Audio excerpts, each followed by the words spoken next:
은혜가 많으시고 사랑이 너무도 많아서 정말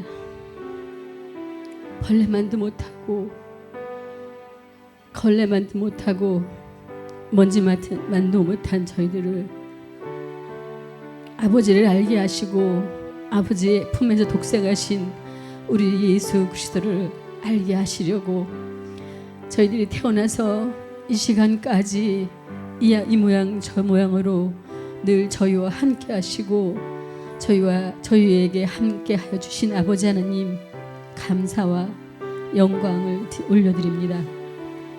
이 시간 일주일 동안 이곳저곳에 흩어져 있다 한 마음으로 주님께 영광 돌리고 찬양 돌리고자 이 시간 저희들 모였사오니 아버지 홀로 영광 받아 주시옵소서. 아버지 하나님 일주일 동안 이 모양 저 모양으로 하나님 말씀대로 살지 못해서 저희 마음이 너무 괴롭고 아팠던 성도님들 있으니까 아버지 말씀대로 살고 싶어도 여러 가지 여건이 마땅치 않아 날마다 울며 기도하는 성도 있으니까 이 시간 주님 찾아오셔서 성령님 함께 하셔서 주님만이 줄 수 있는 이 평화를 그분들에게도 성도님들에게도 또한 함께 해 주시옵소서. 이 시간 귀한 우리 목사님 말씀에 단에 세우셔서 당신의 말씀을 증거할 때 그 말씀이 저희 가운데 떨어져 저희 생각이 변하고 저희 마음이 변하고 저희 생활이 변하고 저희들의 세상을 보는 관점이 변하고 가치가 변할 수 있도록 역사하여 주시옵소서. 이 나라가 너무나 힘들고 이 나라에 사는 저희 백성들이 아버지 하나님께 울부짖습니다. 이 나라의 위정자들에게 함께 해주셔서 우리 하나님을 알게 하시고 우리 하나님의 두려움을 알게 하여 주시옵소서. 아버지 하나님, 또한 우리 성도님들 각 가정마다 어려움들이 있습니다. 기도의 제목들이 있습니다. 항상 주님 앞에 기도하고 어려움을 고백할 때마다 이것이 내 이기심에 내 욕심의 원조인가를 살피고 주님의 뜻이 무엇인가를 먼저 생각하며 기도할 수 있도록 그리하여 합당한 기도의 열매를 맺을 수 있도록 인도하여 주시옵소서. 우리의 삶이 고달플지라도 우리가 항상 예수 그리스도를 말씀을 사모하고 알 수 있도록 늘 생활 속에서 바라보는 모든 곳에서 느낄 수 있도록 주님 인도하여 주시옵소서.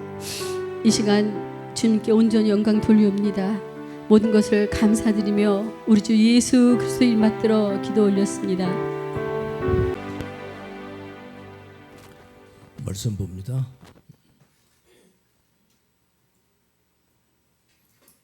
요한복음 15장 16절 우리 다 같이 한 목소리 읽겠습니다. 시작. 너희가 나를 택한 것이 아니요 내가 너희를 택하여 세웠나니 이는 너희로 가서 과실을 맺게 하고 또 너희 과실이 항상 있게 하여 내 이름으로 아버지께 무엇을 구하든지 다 받게 하려 함이라. 아멘. 처음 절 다시 한번 펴보세요. 너희가 나를 택한 것이 아니요 내가 너희를 택하였나니. 여기서 너희는 예수님의 12제자를 가리키는 것이고 그 다음에 나는 예수님입니다. 예수님이 하시는 말씀이에요. 그러니까 오늘날 우리도 마찬가지죠. 지금 이 자리에 앉아있는 여러분들 우리들도 하나님이 우리를 택하신 거예요. 아멘. 내가 하나님을 나 하나님 믿어야지. 나 불절로 갈까 성당으로 갈까 교회로 갈까. 우리는 이렇게 내가 선택을 했다고 생각할 수도 있어요. 그런데 전혀 그렇지 않다는 거예요. 우리가 하나님 앞에 나오는 것은 하나님께서 우리를 택하신 거예요. 그런 자들이 하나님 앞에 나오는 겁니다. 아멘. 지금 그 말씀하시는 거예요. 너희가 나를 택한 것이 아니라는 거야. 그러니까 예수님의 12제자 있죠. 12제자들. 그러니까 우리 믿음에 우리 예수님이 이 땅에 오시고 우리 수많은 기라성 같은 믿음의 우리 선배들이 많이 계시는데 그 수많은 우리 믿음의 우리 많은 사람들 우리 대한민국도 현재 뭐 한 1200만 된다고 그러는데 어쨌든 그래요. 우리 한국만 해도 1200만 아무리 못해도 1000만은 되겠죠. 그 1,000만 명이나 되는 그 숫자들, 이 사람들이 교회를 나오는데 그들이 내가 교회를 나오는 게 아니라는 거야. 하나님이 선택했다는 거야. 누구를? 나를, 우리를. 그래서 우리가 지금 신앙생활을 하는 거란 말이죠. 그 얘기예요. 너희가 나를 택한 것이 아니요 내가 너희를 택하여 세웠다. 그래서 그 이유가 있어요. 하나님이, 예수님이 왜 우리를 선택을 했는가? 선택한 목적이 있다는 거예요. 그 목적이 뭐냐면 그 이유는 이 말이죠. 너희로 가서 과실을 맺게 하고, 과일이죠. 열매 얘기를 좀 하겠습니다. 요 과일이 어디로 가냐면, 우리가 지난주에 우리가 옷 얘기를 하고 있죠. 옷 얘기. 사실 이것이 우리 지금 로마서에서 의의 병기, 불의의 병기와 의의 병기. 병기가 뭐요? 군인들이 군대 가면은 전장에 나갈 때 병기, 완전 무장을 하죠. 그걸 성경에서는 전신갑주, 완전 무장, 투구를 쓰고 철모를 쓰고, 그 다음에 버클을 차고, 그 다음에 안정 뒤에 뭡니까? 배낭을 메고 총을 들고 총 끝에 칼을 착검을 하고, 그 다음에 옆에다가 수통 차고 수류탄 차고, 군화 신고 완전히 완전 군장 한다고 그러죠. 성경에서는 전신갑주라고 표현을 해요. 이게 다 같은 얘기요. 그런데 그것이 그 옷, 이게 성경에서 말한 옷입니다. 같은 얘기요. 그래서 지난 시간에 저희가 전전 시간과 전 시간에 어떤 얘기를 했냐면은 이 옷, 군인들이 입는 이 옷, 전신갑주, 갑옷, 지금 불의의 병기, 다 의의 병기 다 같은 옷인데, 같은 뜻이 이 옷의 의미가 뭐냐면은 그 옷의 의미를 뿌리를 쫓아가니까 어디까지 갔죠? 창세기에서 아담과 하와가 선악과를 따먹고 하나님의 말씀을 어기고 선악과를 따먹고 가장 먼저 취한 행동이 아담과 하와가 무화과 나무 잎으로 옷을 해 입었다. 그 옷이 바로 이거요. 같은 낱말이란 말입니다. 이게 기가 막힌 뜻을 내포하고 있어요. 그래서 성경은 말이죠. 창세기부터 요한계시록까지 옷 얘기로 시작해서 요한계시록 맨 마지막에 옷으로 끝나요. 그러니까 사실 우리가 옷 얘기만, 이 옷의 의미만 정확하게 이해를 해도요, 성경 진리를 다 아는 거예요. 다 아는 거예요. 그래서 그 아담과 하와가 그 해 입은 그 무화과 나무 잎으로 치마, 옷을 해 입었다. 그 왜 하필이면 그 무화과 나무 잎으로 옷을 해 입었는가? 그 설명을 지난주에 설명을 했습니다. 왜 하필이면 무화과 나무 잎으로 치마를 해 입었는가? 이게 어떤 의미를 가지고 있는가? 그러니까 모세가 창세기를 쓸 때 그냥 쓰는 게 아니에요. 나무 하나, 꽃 하나, 어떤 이름 하나까지라도 그냥 쓰는 게 아닙니다. 하나님의 어떤 진리를 표현하기 위해서, 진리를 나타내기 위해서. 왜냐하면 이 성경 66권이, 우리가 보고 있는 성경 66권이 한 400~500년에 걸쳐서 이 책이 완성이 됐어요. 성경을 쓴 저자들은 토탈을 내보니까 40한 서너 명 돼요. 조금 더 될 수도 있고, 어떤 40여 명이 한 400~500년에 걸쳐서 성경을 쓴 겁니다. 그러니까 시대마다 그때마다 하나님의 영감을 받은 자들이 성경을 기록한 거예요. 물론 옛날에는 책이 다 따로따로 다 돌아다녔죠. 그걸 이제 한데 묶은 거예요. 예수님이 다녀가시고 학자들이 전부 책을 싹 모았어요. 하나님의 말씀이라고 기록된 책들을 전부 다 한 군데 모아가지고, 거기서 보니까 어떤 책은 너무 요새 속된 말로 말하면 아라비안 나이트 같은 얘기들이 있는 거예요. 그런 책은 다 빼버렸어요. 그래서 그것을 오늘날 위경이다, 외경이다 분류를 해놨어요. 옛날엔 그것도 다 하나님 믿는 사람들이 그것도 그 책을 가지고 막 아주 굉장했었죠. 그래서 이제 오늘날 우리가 보고 있는 우리가 지금 66권이죠. 이 책을 하나로 묶어놓은 건데, 이 성경책을 66권을 이거 정경이라고 그래요. 캐논 정경이라고 하는데, 그 전에는 훨씬 더 많아요. 그거 조금 이건 이상하다. 이건 너무 허풍을 떨었다. 속된 말로 말하면 이건 너무 무슨 소설 같다, 무슨 만화책 같다. 그런 것은 조그만 이상한 것은 다 뺐어요. 다 빼버리고 그것을 정경, 위경, 외경이라고 얘기를 합니다. 그걸 오늘날 천주교에서는 그 책도 천주교에서는 그대로 인용을 해요. 그러니까 우리 개혁교회 우리 목사님들은 참고만 합니다. 그냥 읽어는 보는 거예요. 아, 이런 게 있었구나라고. 하지만 절대 하나님 말씀에서는 그런 말을 하지 않죠. 왜? 성경에서 뺐으니까. 그래서 이건 틀림없는 하나님의 말씀이 틀림없다라고 인정된 확인된 책만을 고르고 골라서 결정을 한 게 오늘날 우리가 보고 있는 66권의 성경책인 거예요. 아시죠? 이거 하나로 묶어놓은 거예요. 그래서 이 하나님이 이 그때 그 시대마다 당신의 택한 종들을 통해서 성령을 영감을 불어넣어서 책을 쓰게 하는 거예요. 그렇게 쓰게 한 목적이 뭐죠?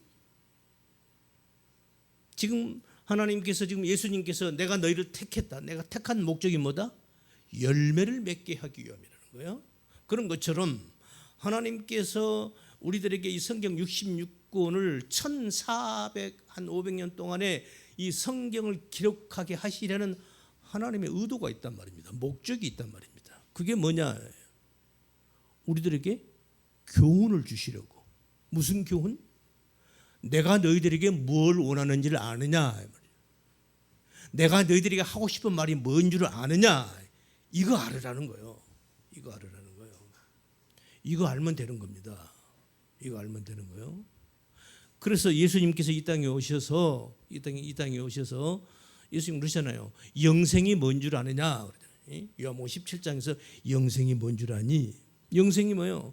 영원히 사는 것이 영생이죠.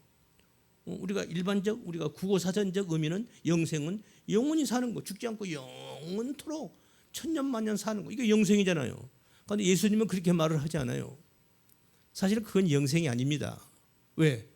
지옥에 간 영혼들도 영원히 살고 있거든요. 우리 그 지옥에서 영원히 살고 싶어요?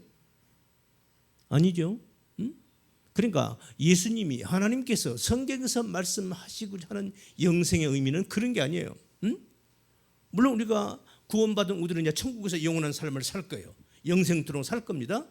그렇지만 예수님이 하나님이 하시고자 하시는 말씀의 영생의 의미는 그런 영생, 지옥에서 영원히 형벌을 받고 있는 그 무지경 속에서 영원토록 죽지도 않고 그 형벌을 받고 있는 그 끔찍한 그 영원한 생명을 영생이라고 하지 않고, 하나님이 예수님이 우리들에게 하시고자 하는 영생은 뭐냐면은 그런 영생 아니다.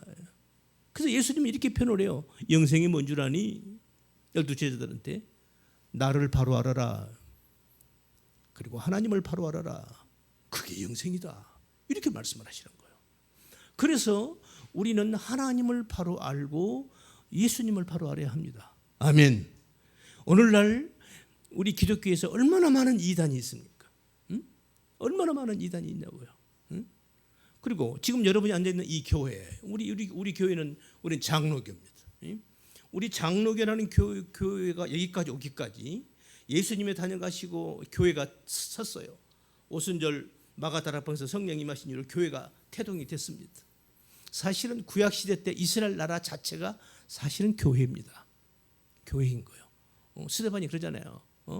우리 조상들이 지난날 광야 교회에 있을 때 이렇게 말하잖아요. 그게 교회의 모형인 거예요. 교회예요. 이스라엘 나라 전체가 하나의 교회를 말하는 겁니다. 이 교회가 이렇게 쭉 내려온 거고, 오셔서 이제 예수님이 오셔서 이제 율법적 그 교회는 이건 아니다. 예수님께서 아주 선포를 해버리죠. 그리고 예수님이 십자가에 돌아가시고 부활하시고 그리고 교회가 쓰는 거예요.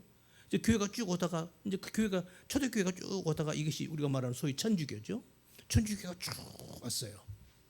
한 1000년 오다 보니까 한 1517년이니까 300 한 1000년 정도 천주교회가 지금까지 쭉 오고 있죠. 이 많은 문제점이 발생을 했어요. 그래서 천주교 신부들이 이거 아니다 하고 거기서 계획을 하고 나옵니다. 그게 오늘날 우리 교회예요. 아시죠? 교회인 거요. 그래서 이제 우리 개혁교회가 나왔는데, 그래서 우리 개혁교회가 대표적인 교회가 장로교, 감리교, 성결교, 그다음 오순절계통, 순복음교라고 그러죠. 그다음 침례교는 조금 달라요. 그럼 여호와 증인이다, 무슨 이런 안식교, 이건 우리 정통교에서 이건 이단으로 이것은 분류를 했습니다. 그래서 대표적인 우리 개혁교회가 장로교예요. 장로교. 그 다음에 장로교에서 그 다음에 성결교가 나왔고, 그 다음에 오순절 교통이 나왔고, 그 다음에 감리교, 그 다음에 감리교는 또 이제 장로교, 감리교 거의 같이 있나. 어쨌든 장로교부터 시작이 돼요. 그렇게 해서 이제 오늘날 소위 대표적인 우리 개혁교회가 장로교, 감리교, 그 다음에 성결교 이렇게.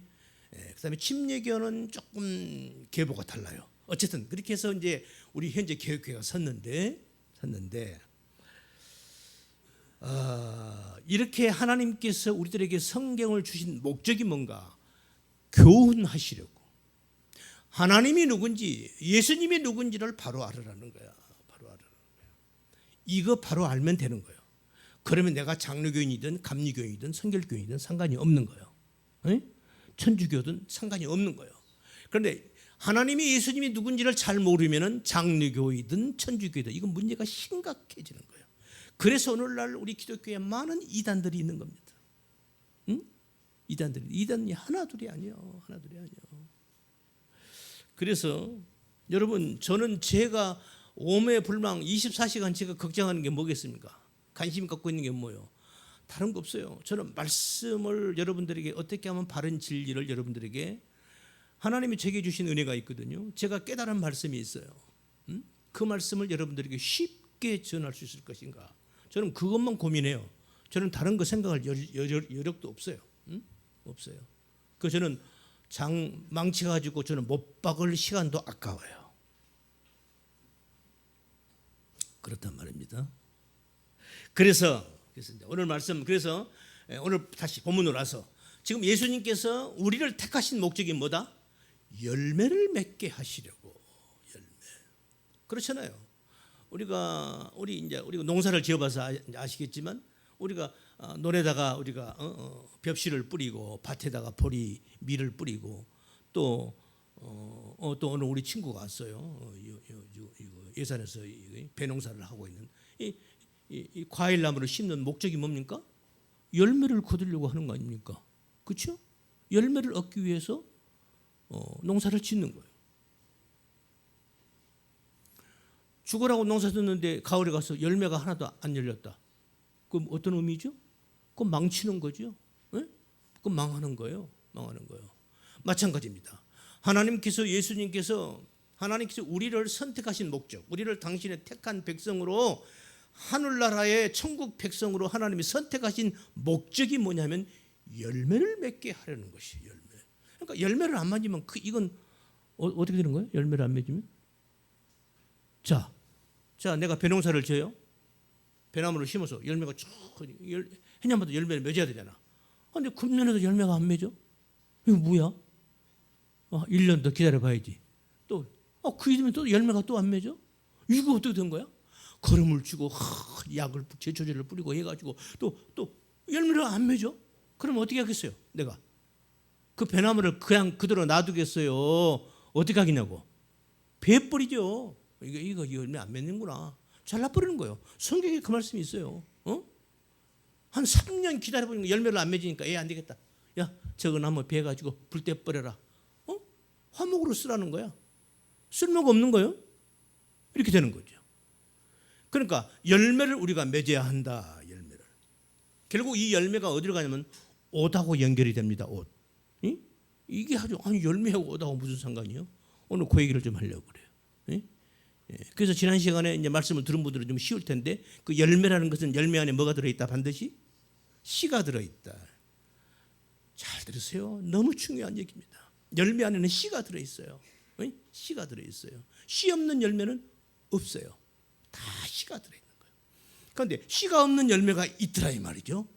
그게 바로 뭐냐면은 아담과 하와가 선악과 따먹고 나서 첫 번째로 그 치마해 입었던 그 무화과 나무 열매, 이게 씨가 없는 거예요.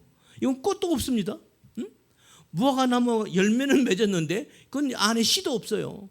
안에 이게 먹어보면 사각사각 많이 씹혀요. 씨 같은 게. 그건 씨가 아니에요. 그 수술머리입니다. 그리고 이 무화과 나무는 꽃도 안 펴요. 그냥 덜렁 이렇게 열매가 처음부터 나와요.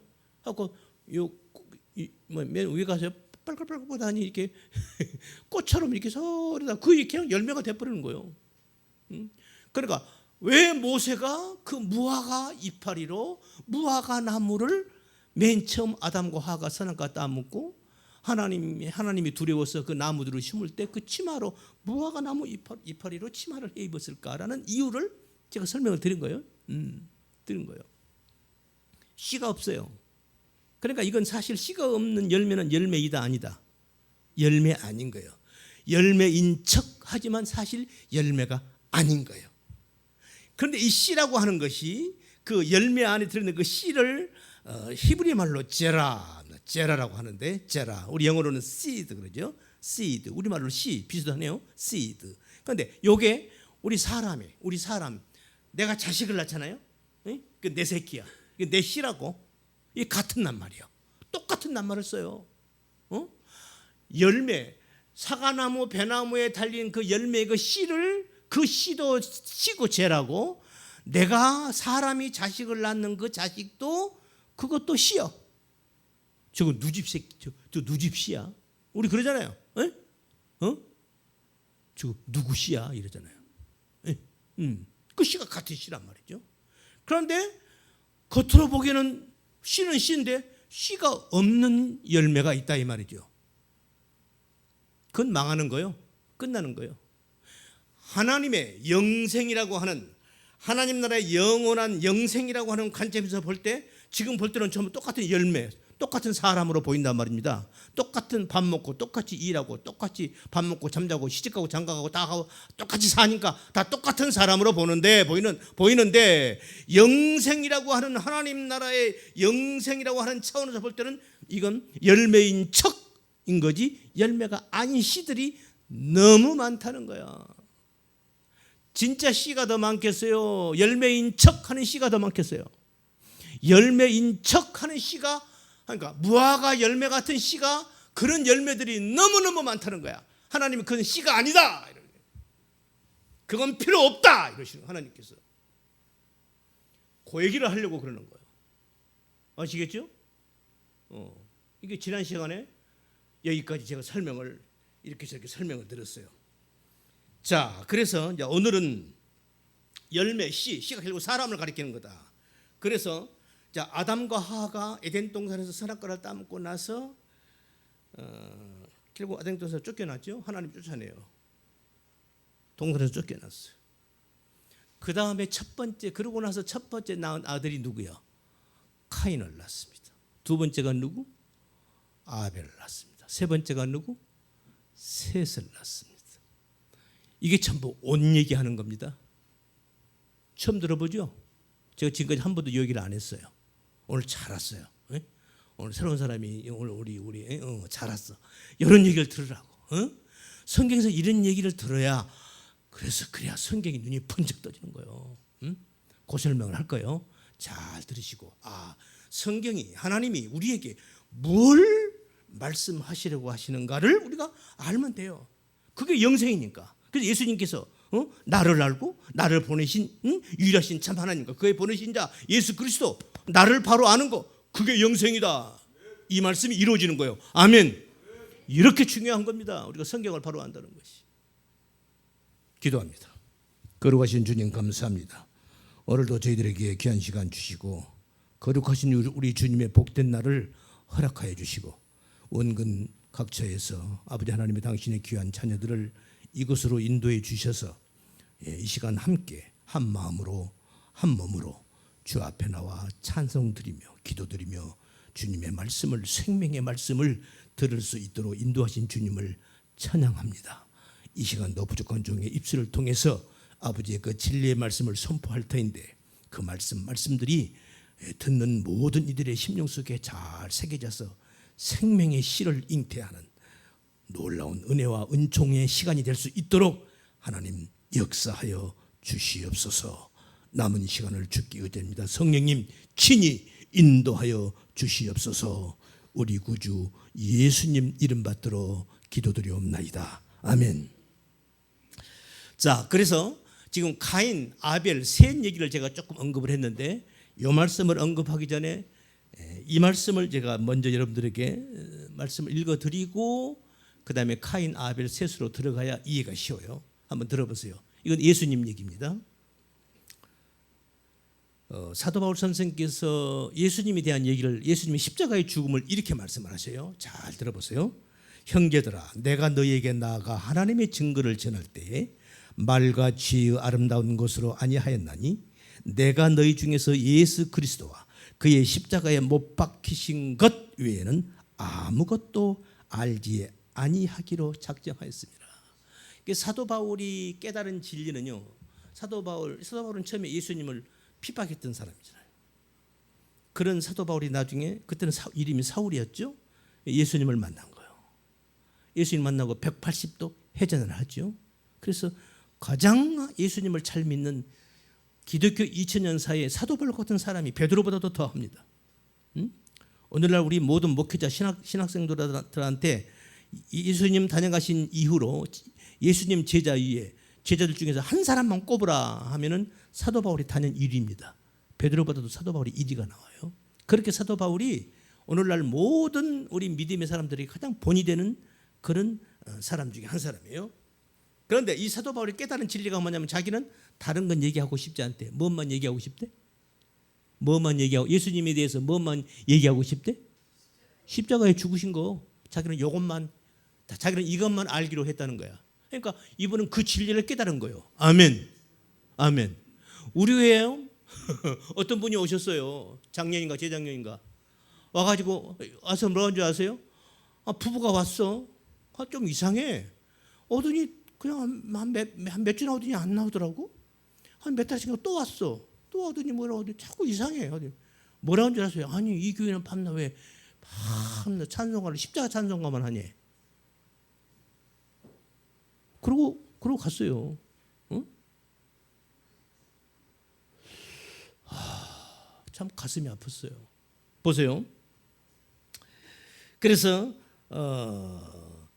내가 너희 중에서 예수 그리스도의 그의 십자가에 못 박히신 것 외에는 아무것도 알지 아니하기로 작정하였습니다. 내가 너희 가운데 거할 때 약하며 두려워하며 힘이 떨어너라. 내 말과 내 전도함이 지혜의 고난의 말로 하지 아니하고 다만 성령의 나타남과 능력으로 하여 너희 믿음이 사람의 지혜에 있지 아니하고 다만 하나님의 능력에 있게 하려 하였노라. 우리의 믿음이 우리의 지혜라고요? 우리의 노력이라고요? 우리의 힘이라고요? 아닌 거예요. 우리의 믿음이 뭐라고요? 하나님의 능력인 거예요. 아멘. 그러니까 우리가 믿는 이 믿음은 하나님이 우리에게 주신 하나님의 권능이고 능력입니다. 그래서 우리가 신앙생활을 하는 거예요. 이걸 놓치지 마시라고요. 이걸 놓치면은 만사가 다 흐트러져 버리는 거예요. 신앙생활 죽으라 해놓고 나중에 가서 허당인 거예요. 이 보통 문제가 아니란 말이죠. 그 다음에 그러나 우리가 온전한 자들 중에서 지혜를 말하느니, 아주 똑똑하고, 여기서 온전한 자라는 말은 뭐 진짜 완벽한 그런 사람이 아니고 세상적으로 말할 때 공부 많이 하고 똑똑하고 잘났고 아주 학식 있고 뭐 그런 사람들 얘기하는 거예요. 우리가 그런 똑똑한 자들 중에서 지혜를 말하느니 이는, 내가 말하는 이 지혜는 말이요, 이 세상 지혜가 아니요, 또 이 세상에 없어질 관원들, 공부 많이 해가지고 높은 배설의 야채들의 그들이 가지고 있는 그들의 그 학식과 지혜, 그런 게 아니라는 거야. 그런 지혜도 아니요. 7절, 오직 비밀한 가운데 있는 하나님의 지혜를 말하는 것이니, 내가 지금 너희들에게 말하겠는데, 내가 지금 말하는 이 지혜는 세상 사람들이 말하는 그런 지혜가 아니라 하나님의 지혜를 내가 지금 말하는 거야.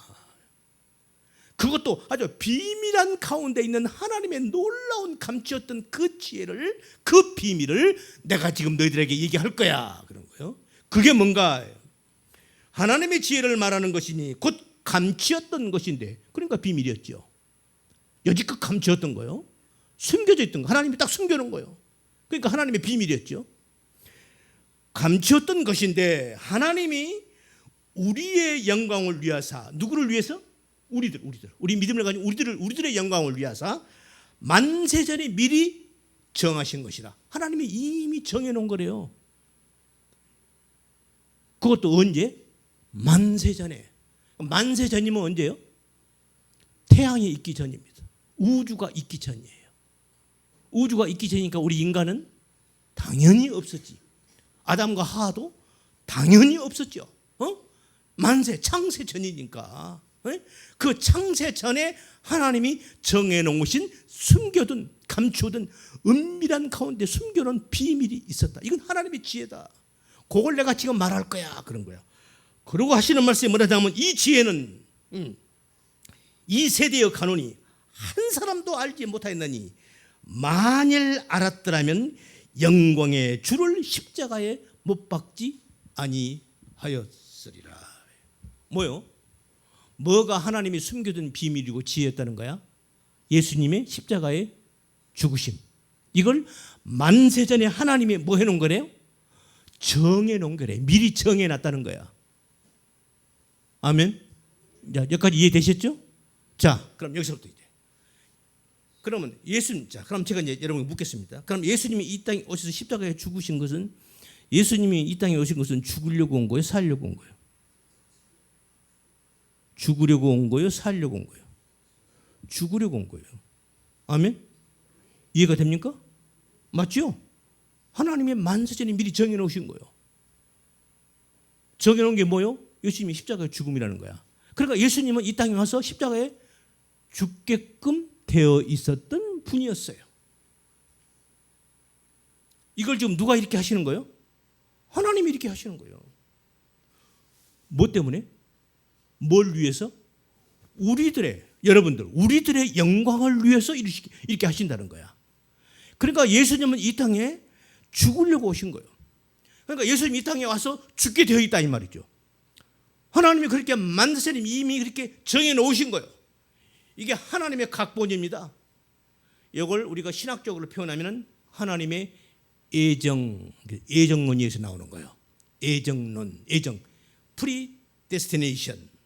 미리 정해놨다는 거예요. 애정이라고 그래요. 하나님의 애정. 하나님이 미리 이렇게 정해놓은 거예요. 그러니까 예수님은 이 땅에 오신 것이, 예수님은 죽으려고 오신 거예요. 자, 그러면 예수님만 죽으려고 왔나? 잘 들으세요. 이제 카인과 아벨과 셋으로 가보자고요. 카인과 아벨과 셋으로 가보자고요. 그냥 들으세요. 창세기 4장 가보면은 아담이 이제 에덴 동산 쫓겨났어요. 선악과 이제 먹고 쫓겨났어. 그래가지고 아담이 이제 에덴 동산 동편에 살아요. 나와가지고 이제 세월이 흘러. 이제 거기서 자식을 낳고 사는 거예요. 아담이 그 아내 하와와 동침함에 하와가 잉타에 가인을 낳았어요. 그 다음에 조금 더 있다가 그 카인을 낳고 그 카인을 이름 뭐라 하면은 카인을 낳고 이르되 내가 여호와로 등남하였다. 이 카인이라는 낱말 뜻이요. 카인이라는 이 낱말이 획득하다, 소유하다 이런 뜻이에요. 그래서 이제 우리가 등남했다. 그러니까 아들을 내가 소유했다 이런 뜻이에요. 그런데 여기서 이 카인이라는 낱말이 이건 조금 나중에 설명할게요. 그 다음에 2절 그가 또 가인의 아우 아벨을 낳았는데 아벨은 양치는 자였고 가인은 농사하는 자였더라. 그런데 여기서 아벨의 의미를 뭐라고 설명을 안 해놨어요. 성경에다가. 이런 것이 하나님의 놀라운 비밀이 이렇게 살짝 이렇게 가려져 있는 거예요. 가인은 얘기를 해놓고는 가인의 뜻이 어떤 뜻이라고 딱 표현을 해놓고는 아벨은 그냥 살짝 넘어가는 거예요. 그러니까 그건 우리 보고 찾아보라는 거야. 이 아벨의 뜻이 뭐냐면요. 그 다음에 이제 조금 일단 개요를 설명하고 말씀드릴게요. 그 다음에 이제 카인과 아벨이 이제 둘이 이렇게 자랐어요. 그리고 이제 가인은 우리가 잘 아는 농사짓는 자고 아벨은 양을 치는 자예요. 언젠가 제가 카인과 아벨 얘기를 언젠가 한번 했었죠. 직업에 관한 쪽에서. 가인은 가인의 업은 농사 짓는 사람이고 아벨은 목축업자야. 그런데 이게 지금 우리가 이렇게 생각하면 가인은 농사 짓는 사람이고 아벨은 목축업자. 그런데 그렇지 않습니다. 이때 당시 상황을 보면요. 가인이 목축업을 하는 것은 이건 바보짓거리 하고 있는 거예요. 오늘날 우리가 사는 이 시대 경제 논리로 경제관념으로 보면은 이거 미친 짓거리 하고 있는 거예요. 왜? 이유가 뭐죠? 이때 당시는 우리 인간이 고기를 먹지 않는 때란 말입니다. 응? 고기를 먹지 않아요. 아시죠? 그러면 양쳐서 가면 어디다 써먹을 거예요? 어디다 써먹을 거냐고? 써먹을 데가 없어요. 전혀 없기는 않겠죠. 이때에는 우리 인간은 식물만 먹을 때란 말이죠. 그러니까 돈의 가치가 없는 거예요. 쉽게 말하면. 그러니까 가인이 농사 짓는 것은 당연하죠. 우리 그거 먹어야 되니까. 그렇잖아요. 이거 돈이 되는 거예요. 아니 이 세상에 어떤 사람이 돈 안 되는 직업을 갖는 사람이 있어요? 그건 조금 뭐가 좀 이상한 사람이지. 내가 이거 하면 돈 좀 벌었겠다. 이거 하면 수익이 있겠다. 이거 하면 장사가 잘 되겠다. 그래서 그쪽으로 하는 거 아니에요. 응? 그러니까 가인이 농사 짓는 것은 당연한 거예요. 그런데 아벨은 그때 당시 아벨은 고기를 먹지 않는 시대니까 이거 뭐 양 잡아서 뭐 할 거냐고. 옷 입으면 되겠네. 옷. 어쨌든 그랬어요. 그러고 나서 그래서 두 사람이 이제 열심히 이제 1년 농사를 지었어. 그래가지고 하나님께 제사를 드리는데 가인은 자기가 농사 지었으니까 자기 농산물로 하나님께 제사를 드리고 아벨은 자기는 목적업자니까 양을 가지고 와서 하나님께 제사를 드렸어요. 응? 그런데 하나님이 가인의 제사는 안 받는 거야. 아벨의 제사는 받는 거예요. 그거 어떻게 알았을까요? 나는 이런 것이 나는 성이 있다 보면 나는 막 고민스러워. 그냥 제사 안 받았다고만 나와. 그거 어떻게 아냐고. 그냥 안 받았다만 나오지 어떠해서 안 받았다 이런 게 없어요. 그걸 또 하나님 눈에 보여요? 하나님 눈에 안 보여요. 응? 하나님 우리 인간이 볼 수 없어요. 그런데 어떻게 알았을까? 어떻게 알았을까? 이런 얘기 하려면 너무 시간이 많이 가버리니까 그건 나중에 하기로 하고. 그래가지고 결국은 거기서 이제 카인과 아벨이 거기서 이 형 카인이 말이죠. 자기 동생 아벨을 죽여요. 이 제사 문제 때문에 죽이는 겁니다. 죽이는 거예요. 자, 그 다음에 죽이고 나니까 자기 동생을 죽이고 그 다음에 카인이 집에서 어때요? 동생을 죽인 카인이 아버지 엄마와 한 집에서 아담하고 누구야? 아담 부인이 누구요? 하하고 한 집에 살 수 있겠어요? 못 살죠.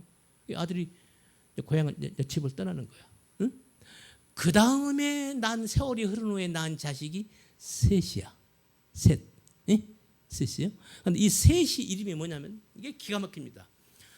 카인은 아까 소유, 획득하다, 획득하다, 소유하다 이런 뜻이고, 그런데 이 카인한 낱말이 가서 또 다른 의미가 있어요. 이 카인은 작살, 창 이런 뜻을 가지고 있어요. 똑같은 낱말입니다. 이 낱말이 어디서 왔냐면은 쿤이라는 낱말에서 왔는데요. 이게 뭐냐면 통곡하다, 애곡하다, 장송가를 부르다 이런 뜻에서 온 낱말이에요.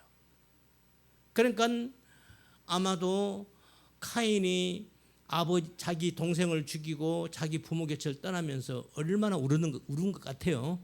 어쨌든 이게 같은 낱말이야. 그 다음에 이 두 번째 아벨. 이 아벨이라는 이름이 이게 기가 막힙니다. 제가 조금 전에 우리 예수님이 이 땅에 뭐하러 오셨다? 살러 왔다, 죽으러 왔다. 죽으러 왔다. 예수님은 죽으려고 온 사람이에요. 오신 분이에요. 그걸 이미 하나님의 만사절이 뭐 해놨다? 미리 정해놓은 거예요. 이게 예정론이라고 그랬어요. 그 얘기 하려고 그러는 거예요. 자, 여기서 아벨. 두 번째 아들이 아벨이 죽었잖아요. 그런데 이 아벨을 아담과 하와가요, 아벨을 낳자마자 이름을 지어주는데 뭐라고 이름을 지어주면 이름을 아벨이라고 지어요. 이게 원래 히브리 말로 헤벨입니다. 헤벨. 이 아벨이요. 그런데 이게 뜻이 뭔 뜻이냐면 이 아벨이라는 뜻이 뭐냐면요, 텅빔, 덧없음 이런 뜻이에요. 요 낱말이 하발이라는 낱말에서 왔는데 이것이 헛되다, 무효가 되다 이런 뜻이에요. 이게 아벨의 이름입니다. 아니 어떻게 부모가 자식한테 이름을 그렇게 지어줘요? 뭐죠? 이 아벨은 뭐예요? 이 땅에. 그래서 아벨은 사실 아벨도 이 땅에 죽으러 온 자입니다. 그래서 이름이 아벨인 거예요. 헛되다, 텅 비었다, 그죠? 무효가 되다. 이거 무효가 돼버린 거예요. 낳았는데 이 사람 하나가 돼버린 거예요. 그 이름이 아벨이에요. 그래서 아벨을 성경에서 신학교에 뭐라냐면 아벨은 예수님의 모형이다 그렇게 말을 합니다. 아멘. 그런 거예요. 그러니까 아벨도 죽으러 온 거예요. 죽으려고 왔던 거예요. 그러면 아벨이 죽으려면은 누군가가 아벨을 죽여야 되잖아. 그렇죠? 예수님이 이 땅에 죽으러 왔어요. 그럼 죽으러 내가 아무도 예수님을 안 죽여. 그러면 예수님이 어떻게 돼? 그럼 자기가 그럼 자살을 해야 되겠네? 그런 거요? 누군가가 예수님을 죽이게 돼 있다고. 바로 그들이 누구예요? 하나님을 가장 잘 믿는다고 하는 사두개인가 바리새인들이요. 그들이 예수님을 잡아 죽이는 겁니다. 응? 마찬가지. 지금 아벨 이자도 역시 죽으러 온 자야. 그럼 누군가가 죽여야 돼. 그래서 누가 죽이는 거야? 형 카인이 죽이는 거예요. 자, 이제 얘기가 이게 여러분 이제 머릿속에서 막 이거 머리를 잘 굴려야 돼요. 이게 아주 기가 막힌 얘기인 거예요. 그러니까 하나님께서 지금 하나님이 지금 이렇게 아벨을 예수님을 이 땅에 보내셔서 예수님이 십자가에 죽으심으로 해서 그 예수님이 십자가에 죽으신 그것은 만세전에 예수님이 하나님이 이미 정하신 일인데 그것이 뭔가를 우리 보고 깨달으라고 하나님이 그렇게 하시는 거란 말입니다. 마찬가지야. 지금 하나님께서 아벨을 이 땅에 오셔서 아벨은 이 땅에 어차피 죽으러 온 존재예요. 그런데 이걸 지금 누가 죽이는 거야? 카인이 죽이는 거예요. 형이 죽이는 거예요. 그러면 카인이 자기 동생을 죽일 수밖에 없는 거예요. 왜 죽일 수밖에 없죠? 여기서부터 우리가 이제 심각한 우리가 생각을 해봐야 되는 건데 어쨌든 카인이 자기 동생을 죽였어요. 그러면 자기 동생을 죽이고 나면 형으로서 어때요? 양심의 가치가 있겠어요? 없겠어요? 당연히 있을 거 아니에요. 그러면 카인이 자기 동생을 죽이고 나서 이거 내가 뭐야? 내가 내 동생을 죽이다니 이거 내가 왜 이런 거지? 하고 내가 왜 이렇게 내 동생을 내가 죽일 수밖에 없는 존재인가를 그 이유를 알았어야 되는 거예요. 그런데 이걸 모른 거예요. 이건 똑같은 얘기. 예수님이 이 땅에 이미 죽으러 오신 분이에요. 십자가에 죽게 돼 있어요. 그러면 유대인들이 예수님 잡아 죽였어요. 결국 죽였다고. 그럼 죽이고 나서 이게 뭐야? 하고 예수님을 잡아 죽인 그들이 이게 뭐야? 이거 우리가 하나님을 죽였네. 그 하나님께서 왜 예수님이 십자가에 죽을 수밖에 없는 존재로 온 우리 하나님이신 예수를 우리가 이렇게 죽이게 되는가를 그것을 뭔가를 깨달으라고 하나님께서 우리에게 왜 이런 상황이 나에게 벌어졌는가를 깨달으면 되는 거였어요. 그거 깨달으라고 하나님은 사실 일찍이 예수님을 이 땅에 오시기 전에 이미 1500년 전에 율법을 먼저 주셨던 거예요. 율법을 주신 목적이 이유가 그겁니다. 율법을 준 목적이요. 그러니까 지금 가인이 자기 동생 아벨을 죽이고 나서 하나님께서 왜 내가 이런 끔찍한 일을 저지를 수밖에 없는 존재인가? 내가 왜 내 동생을 내가 그 제사 문제로 내가 죽이다니 이게 말이야 뭐야? 이게 뭐야? 도대체 내 속에 뭐가 있는 거야? 그 뭔가를 깨달으라고 하나님께서 그랬던 것인데 그걸 깨달았으면 됐던 거예요. 그걸 깨닫지 못하면 살인자인 거예요. 그런데 그걸 깨달으면 다시 살아나는 거예요.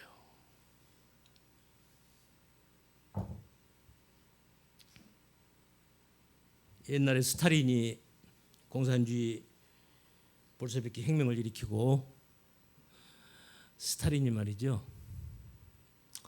세계 노동자 농민들이 다 붉은 깃발으로 모여라 해가지고 그때 당시 세계가 어떠했습니까? 우리나라도 마찬가지고 동서양이 다 마찬가지죠. 다 옛날에는 군주 시대였으니까 왕 밑에서 그 제후들 밑에서 공작, 후작, 백작, 자작, 남작들 밑에서 모든 일반 농민들은 농노 생활을 했어요. 농사짓는 노예. 우리나라는 소작농 다 노예입니다. 양반들 밑에서 양반들한테 그 땅 빌려가지고 농사짓고 나서 소작농 주고 나면 먹을 것이 없어요. 그 이듬해 농사 또 소작농 내고 또 농사 갈 때까지 없어. 먹을 것이 없어요. 그러니까 죽거나 사나 양반들 밑에서 노예처럼 살아갔단 말입니다. 그건 동양이나 서양이나 다 마찬가지였어요. 그런 상황에서 칼 막스라는 사람이 모든 인간은 다 왕장생의 씨가 어디냐 다 똑같다. 우리 똑같이 일하고 똑같이 먹고 똑같이 잘 살자라고 하는 공산주의 이론을 내세운 거예요. 좋아요, 안 좋아요? 좋은 겁니다, 이거. 가장 좋은 이론인 겁니다, 사실. 그래서 그 공산주의를 가장 먼저 받아들이고 그 칼막스의 이론을 받아들여서 나라를, 국가를 새롭게 건설한 데가 바로 러시아예요. 그 소비에트 공화국을 일으킨 거예요. 거기에 앞장선 사람이 바로 누구냐면 바로 조금 전에 말한 누구요? 스탈린이요. 이 사람이 말이죠. 그래서 수많은 사람들이 세계, 소련을 중심으로 한 세계 젊은이들이 하나같이 우와 열광을 했던 거예요. 그래서 소련이 선두주자에서 공산주의 국가를, 사회주의 국가를 일으킨 거예요. 그럼 거기에 많은 동조자들이 있었겠죠. 그런데 막상 공산주의를 딱 하고 보니까 수많은 사람을 죽였어요. 여러분 2차 대전 때요, 히틀러가 2차 대전을 일으켰잖아요. 그때 2차 대전 때 죽은 인구보다도요, 그때 죽은 2차 대전 때 죽은 인구가 2천만도 채 안 됩니다. 그런데 스탈린이 공산주의 하겠다고요? 미국하고 2차 대전 히틀러를 저거 할 때, 2차 대전을 마무리 지을 때, 미국하고 소련하고 동맹을 맺어가지고 스탈린을 제거를 했어요. 하고 2차 대전을 마무리를 지었어요. 그렇게 하고 스탈린이 이제 본격적인 자기 러시아를, 공산주의를 일으켜 나갔는데, 그 공산주의를 일으켜 나간 과정 속에서요, 스탈린이요, 자기 러시아 국민들을 2차 대전 때보다도 더 많은 사람들을 죽입니다. 나중에요, 스탈린과 함께 했던 그 참모진들이 나중에 통곡을 하면서 울었다는 거야. 그것을, 그 간증을 제가 직접 들었습니다. 거기에 참여했던 이분이 원래 힌두교인이었는데 기독교인으로 개종을 해가지고 지금은 현재 지금 우리 기독교 변증가로 세계적인 유명한 인물입니다. 나중에 제가 그 사람 이름을 일러줄 테니까 한번 보세요. 그런데 그 스탈린이 죽을 때 말이죠. 죽을 때 그 딸이 옆에, 침대 옆에 있었어요. 이 스탈린이 죽을 때 말이죠. 죽기 직전에 막 둘을 막 허공에다 대고 막 주먹질을 하고, 자기가 스탈린이 죽기 직전에 막 발길질을 하고 막 뭔가를 누구를 때리려고 막 주먹을 불끈 쥐고 막 그러니까 자기 딸이 말이 도대체 우리 아버지 속에 뭐가 들어있는 거야 이런 거요. 그러더니 벌떡 일어나더니 막 주먹을 쥐고 막, 그러니까 뭔가 보이는 모양이죠. 하여튼 모르겠어. 하여튼 막 주먹질을 허공에다 대고 한참 발길질하고 손길질하고 주먹을 내두르더니 그 다음에 푹 침대 속으로 푹 파묻히더니 그걸로 끝난 거예요. 그 딸이 나중에 자기 아버지 죽음을 놓고 글을 썼어요. 회고록에다 뭐라 썼냐면, 도대체 우리 아버지 속에 뭐가 있냐, 우리 아버지 속에 뭐가 들어있길래 이렇게 수많은 인민들을, 노동자 농민들을 수천만 명을 2차 대전 때보다도 더 많은 인명들을 죽이면서까지 공산주의를 하겠다고 하는 그 우리 아버지 속에 도대체 뭐가 들어있는 거냐, 요 회고록을 썼어요. 그러니까 카인이 자기 동생 아벨을 죽일 때요, 죽이고 나서 내가 왜 이러는 거지? 뭔가를 깨달으면 되는 거였어요. 도대체 내가 뭐야? 내가 내 동생을 죽이다니. 하나님께 제사 드리는 문제 가지고 내가 내 동생을 죽이다니. 내가 도대체 이게 내가 뭐야 이거? 뭔가를 알으라는 거였어요. 하나님은 어차피 아벨은 이 땅에 어떤 자로 보냈어요? 아벨을 어떤 자로 보냈다고? 예수님처럼 죽임을 당하게 돼 있다고요. 하나님은 예수님처럼. 그러니까 이 아벨 이름이 하벨이야. 텅 빔, 덧없음, 무효가 되는 것, 그거예요. 그러니까 아벨은 죽게 됐는데, 그러니까 카인이 자기 동생 아벨을, 그러니까 이미 카인은 자기 동생을 죽일 수밖에 없는 존재인 거예요. 우리 인간이 이걸 알면 되는 거예요. 이걸 알면 돼요. 얘기를 조금 바꿔볼까요? 시간 다 돼버렸네. 내가 이런 얘기를 하려면요, 밤을 새면서도 얘기합니다. 응? 여러분, 예수님이, 우리 아벨 얘기 조금 멈춰놓고 우리 예수님 얘기합시다. 예수님이 애 죽으셨죠? 예수님이 뭐 때문에 죽은 거예요? 우리 다 알잖아요. 예수님이 뭐 때문에 죽은 거예요? 예수님이 왜 죽을 수밖에 없는 거예요? 어? 뭐 때문에? 우리의 죄 때문에. 그죠? 우리 죄 때문에 예수님이 죽으신 거예요. 누구의 죄 때문에? 우리의 죄, 나의 죄, 나의 죄, 우리 장로님 죄, 우리 고건사님 죄, 우리 김숙자 전도사님의 죄, 우리 조련 전도사님 죄, 우리 모두 우리 죄 때문에 예수님이 죽으시는 거예요. 이거 인정하신 분만 아멘. 인정 안 하시는 분은 노멘. 괜찮아요. 저는 그거 잘 모르겠는데요. 성경에는 예수님은 우리 죄 때문에 죽으신 겁니다. 우리의 죄예요. 그럼 우리 속에는 누가 있어요? 내가 있어요, 없어요?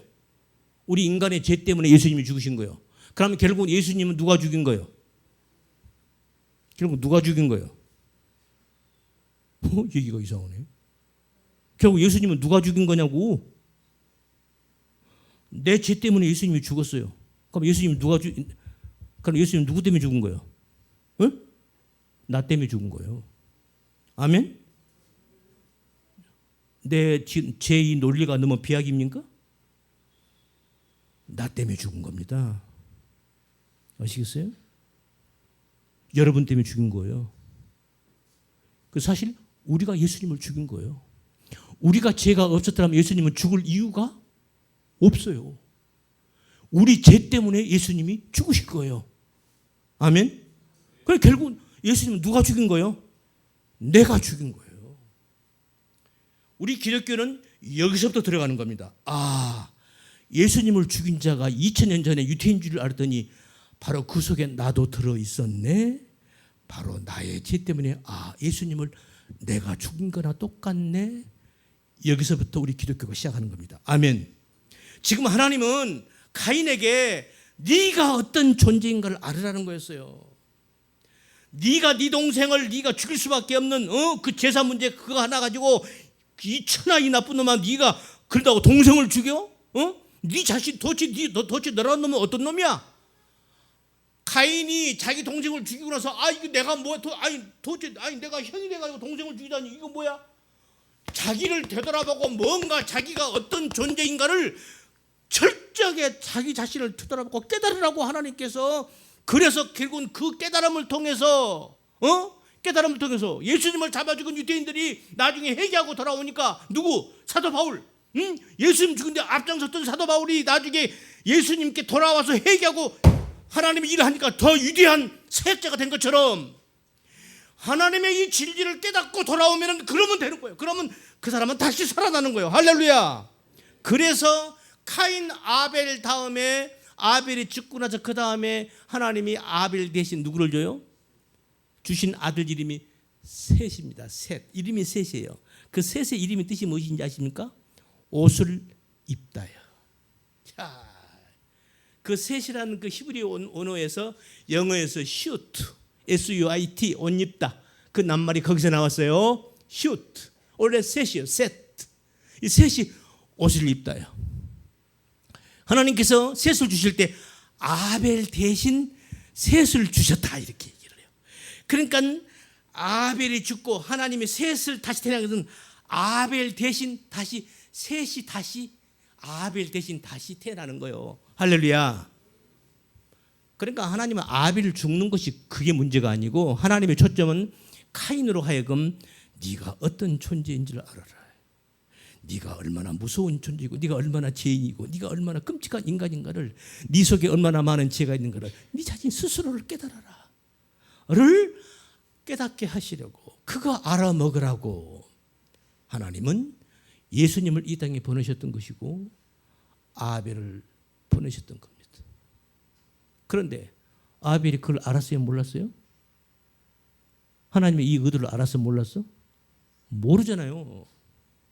그러니까 하나님이 아벨한테 카인한테 가지고 너희 놈 네가 네 동생 아벨을 죽이다니 그렇게 말하지 않아요. 하나님이 이래 야 카인 네 동생 어디 있냐 이렇게 물으셔요. 그러면 카인이 어떻게 나와야 돼? 아이고 하나님 내가 미쳤지 하나님 내가 나도 모르게 내 동생을 내가 죽였어요 하나님 나 죄송합니다 이렇게 나와야 되는 거 아니에요? 그래요 안 그래요? 그런데 카인이 뭐라고 대답해요? 하나님한테 아이고 하나님, 아니 내가 무슨 뭐 그놈도 다 큰 놈인데 내가 무슨 내가 보호자입니까? 내가 내 동생 내가 뭐 내 동생 지키는 자입니까? 내가 무슨 보디가드입니까? 이렇게 대답을 해요. 자기가 자기 동생 아벨을 죽일 수밖에 없는 그런 그 자기 존재가 어떤가를 카인이 알았다는 거예요? 몰랐다는 거예요? 몰랐다는 거예요. 이걸 모르니까 카인은 살인자로 끝나는 겁니다. 그래서 죽는 거예요. 이거 형벌입니다. 영원한 멸망으로 들어가는 거예요. 이걸 알면 회개하고 하나님께 돌아오는 겁니다. 아멘. 그럼 이 사람은 영생으로 들어가는 거예요. 할렐루야. 이렇게 되는 거예요. 하나님은 지금 하나님께서 내가 왜 아벨을 보낸 줄 아니?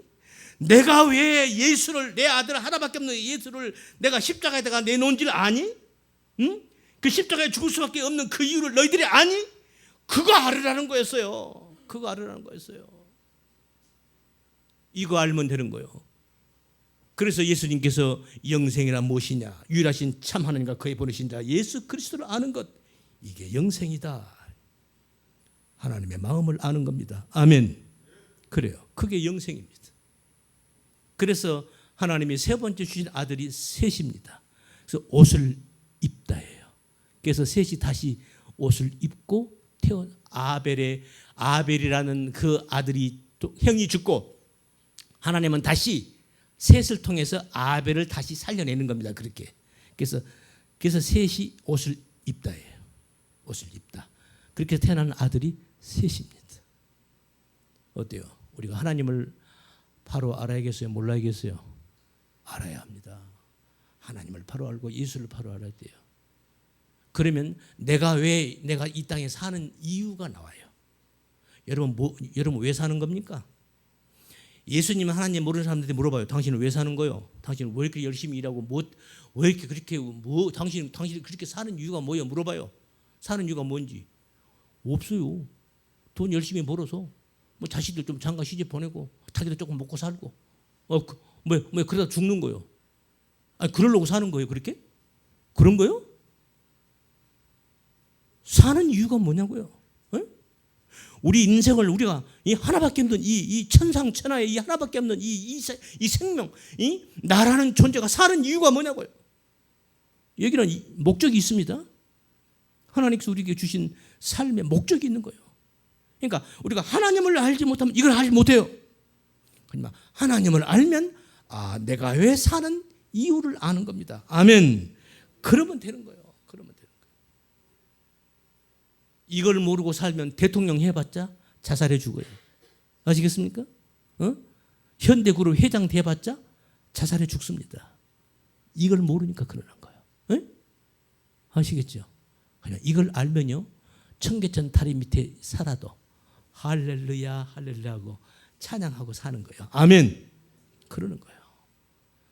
우리 모두가 하나님 예수님을 바로 알고 하나님이 나를 왜 지으셨는지, 내가 이 땅에 태어나서 내가 왜 이 시대를 살아가는지, 나의 존재 이유가 목적이 뭔지를 알고 살아가는 우리 모두가 다 되시기를 예수님의 이름으로 축원합니다.